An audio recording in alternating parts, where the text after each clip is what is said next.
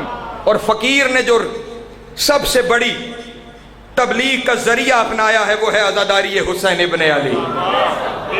ہر جگہ پہ جا کے فقراء نے عزاداری قائم کی ہے، کیونکہ یہ عزاداری واحد محافظ ہے دین و شریعت کی۔ اسی لیے تو پڑوسی ملک میں جب انقلاب آیا تو بانی یہ انقلاب نے کہا تھا کہ ہمارے پاس جو کچھ بھی ہے وہ عزاداری کی وجہ سے ہے۔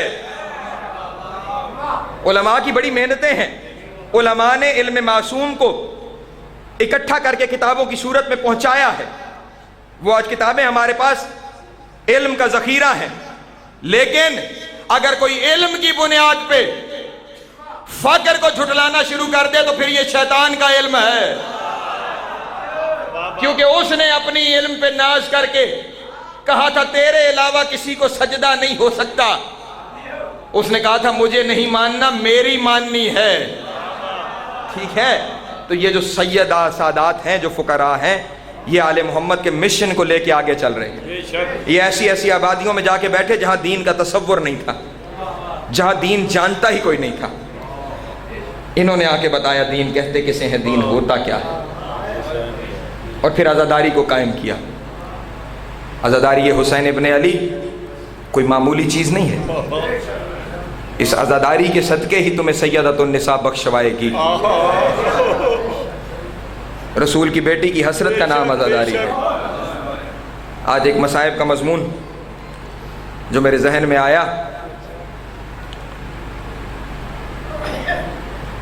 ایران کا بادشاہ تھا یزدجرد، ہماری عربی میں سے اردو میں یزدگرد پڑھتے ہیں، یزدجرد اس کا عربی میں۔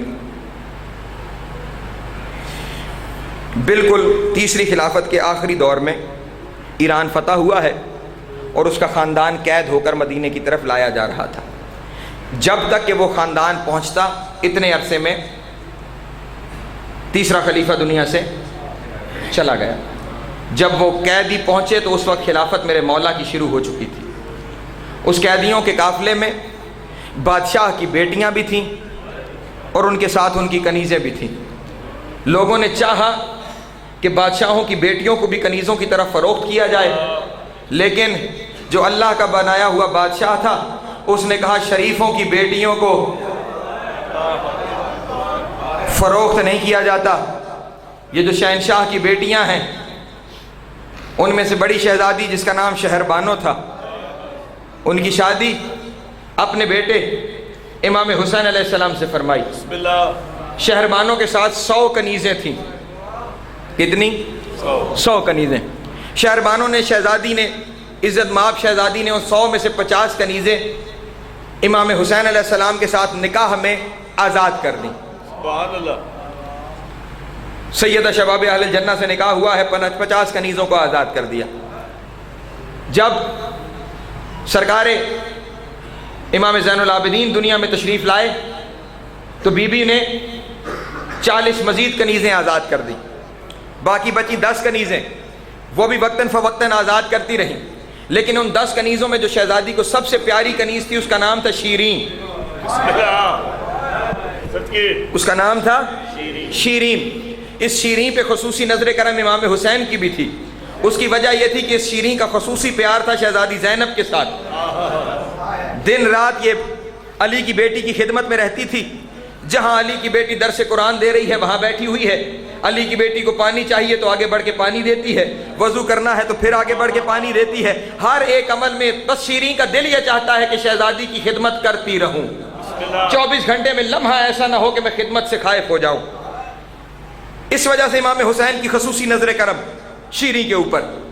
جناب شہربانو نے ایک دن کہا آقا و مولا سید و سردار، میں شیرین کو اپنی غلامی سے آزاد کر کے آپ کو ہبہ کرتی ہوں، شیرین آج سے آپ کی غلام ہے۔ امام علیہ السلام نے کہا اچھا شہربانو تم اسے ہماری غلامی میں دے رہی ہو، لو ہم شیرین کو آزاد کرتے ہیں، ہم شیرین کو آزاد کرتے ہیں۔ آزادی کا نام آیا